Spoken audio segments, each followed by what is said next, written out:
কি ভাবছো বন্ধুরা? এখানে দাঁড়িয়ে, দাঁড়িয়ে কি করছি? আরে সাজগোজ করছিলাম। কেন করছি? বিয়েবাড়ি যাবো। আর সবার ১ম এ বলে দিই, কেমন আছো সকলে? আশা করি সকলেই ভালো আছেন। আমিও কিন্তু ভালো আছি। ভালো না থাকলে আ এখন এই অবস্থা আমাকে দেখতে পারতে না, তাই না? তো যাই হোক, এখানে বিয়েবাড়িতে গিয়েছিলাম। পরপর ২ দিন বিয়ে ছিল। যখন বিয়ের ইনভাইট আসে না তো আসেই না, যখন আসে তো একবারেই আসে। তো এরকম হয়েছে আমার। তো এখানে ছিল ৬ তারিখে বিয়ে, ৭ তারিখে বিয়ে। তো দেখো চলে গিয়েছি। এটা ছিল আমাদের সামনে ভবনে। বাড়িতে ওরা বিয়ে করে না। ওদের বিহারীদের মধ্যে বেশিরভাগই ওরা ভবনেই করে। তো আমাদের বাড়ির পাশেই ভবনটা। আমি বিয়ের পরেই এটা আ ১ম শুরু হয়েছিল ভবনটা। আমি দেখেছি, তার আগে উদ্বোধন হয়নি।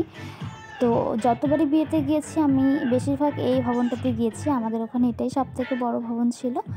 তো এটা আমাদের পাশে একটা বাড়ি আছে। ওখানে একটা ভাইয়ের বিয়ে ছিল। সেখানে আমাদের ইনভাইট ছিল। ওখানে গিয়েছিলাম মা, আমি, বোন, দিদিভাই, আমার বর।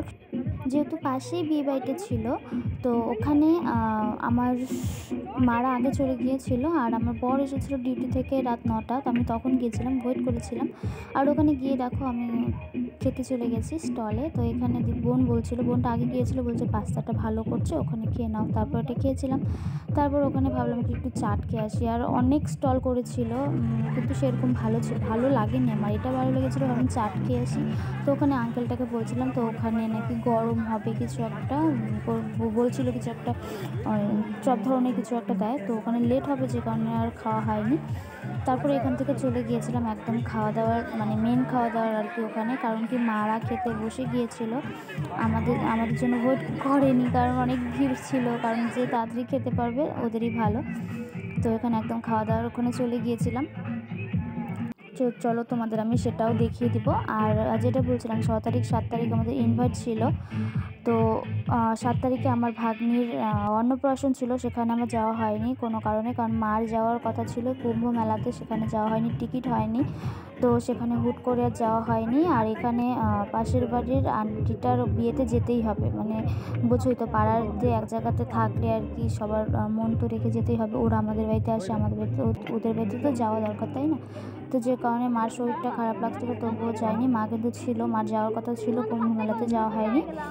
তো ওখানে আমার ভাগ্নির যে অন্নপ্রাশন ছিল সেখানে কিন্তু সবাই গিয়েছে। মনটা আমার অনেক খারাপ হয়েছিল, অনেক মানে অনেক। যেখানে সবাই সেখানে আমি নেই, বুঝতেই পারছি কীরকম। কেউ যদি সেই জায়গাতে দাঁড়িয়ে ফেস করতে পারো তাহলেই হয়তো বুঝতে পারবে যে কীরকম লাগতে পারে। তো আমার সেরকম লেগেছিলো, তবুও আমি হাসিমুখে গিয়েছিলাম। কারণ কি দেখো, আমি তো একটা অন্য বাড়ির বউ, আমাকে তো ওদের মন রেখে চলতেই হবে। হ্যাঁ, কিছুটা নিজের মন রেখেও চলতে হবে, ওদের মন রেখেও চলতে হবে, তাই না? তবেই সংসার সুন্দর, না হয়তো একদম ঝামেলা লেগেই থাকবে। যাই হোক, এখানে চলে এসেছিলাম খাওয়া দাওয়ার এখানে। তো দেখতেই পাচ্ছো অনেক স্টল করেছিল, বলেছিলাম না আমি সব খাবার নিইনি, বাট তোমাদের দেখানোর জন্য ভিডিওটা করেছিলাম। কিছু কিছু খাবার নিয়েছি, কিছু কিছু নিইনি, তবুও আমি এর থেকেও ছেড়েছি।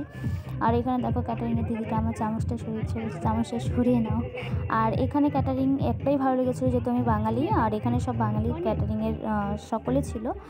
আর ৭ তারিখে যে বিয়েতে গেছিলাম তারা হয়তো বিহারির বা কিছু ছিল। এইটাও কিন্তু বিহারির বিয়ে। আর বিহারিদের বিয়ের নিয়মগুলো আমার খুব ভালো লাগে, কিন্তু এই ভাইয়ের বিয়েতে গিয়ে আমি সেরকম নিয়ম দেখিনি। বলতে আমি বউকেই দেখলাম না। আমি রাত ১১টার দিকে এসেছি, বউকে জানি না কী কারণে ওরা বসায়নি। আমি ফার্স্ট টাইম এরকম বিয়ে দেখলাম। তো ভাবছিলাম যে তোমাদের সাথে শেয়ার করব, বাট আমি নিজেই দেখিনি তোমাদের সাথে, আর কি শেয়ার করব, তাই করা হয়নি।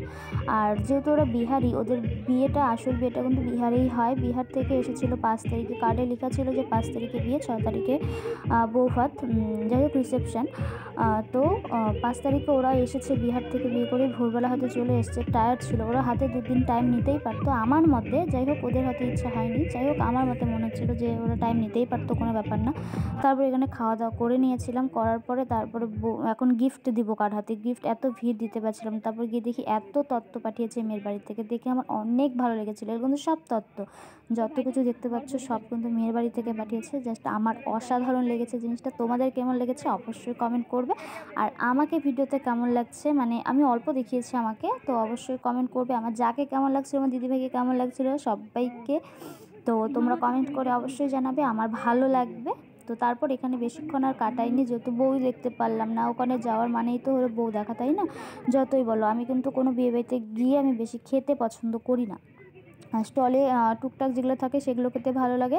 তো যাই হোক, তারপর ওখান থেকে চলে এসেছিলাম। দেখো এখানে দিদিভাই বলছিল আমাদের একটু ভিডিওর মধ্যে নাও। তো এখানে আমি যেহেতু আমরা 3 তলাতে থাকি, অনেকটা বড় ভিডিও হবে, আমি স্পিড করে দিয়েছি। তো ওখানে বোন আর দিদিভাই চলে গিয়েছিল। তারপর ওখানে কি আর করব, তারপর বাড়িতে চলে আসলাম। বাড়িতে চলে আসার পর ফ্রেশ হয়ে নিলাম। ফ্রেশ হয়ে বলতে আমি বাড়িতে এসে আমি ভিডিও করেছিলাম কয়েকটা, যেহেতু টাইম পাইনি। আমি বোনকে, দিদিভাইকে, মাকে সাজিয়ে দিয়েছিলাম, আর লাস্টে আমি সেজেছিলাম, আর লাস্টে আমার বরের সাথে আমি গিয়েছিলাম। আর মারা আগে চলে গেছে, তো বাড়ি চলে এসেছি। দেখো এখানে একটু আমাকে দেখিয়ে দিয়ে, আর বলেছিলাম যে আমি বাড়িতে এসে একটু ঢং করি, আর এই ঢংটা কে কে করো কমেন্ট করবে অবশ্যই। যাই হোক, ভিডিওটা আর বড় করব না, এমনিতেই অনেক বড় হয়ে গেছে। আমি চুলটা একটু দেখিয়ে দিচ্ছিলাম। যাই হোক, ভিডিওটা কেমন লাগলো অবশ্যই কমেন্ট করবে। ভালো থেকো, সুস্থ থেকো, দেখা হচ্ছে নেক্সট ভিডিওতে। Tata, bye bye.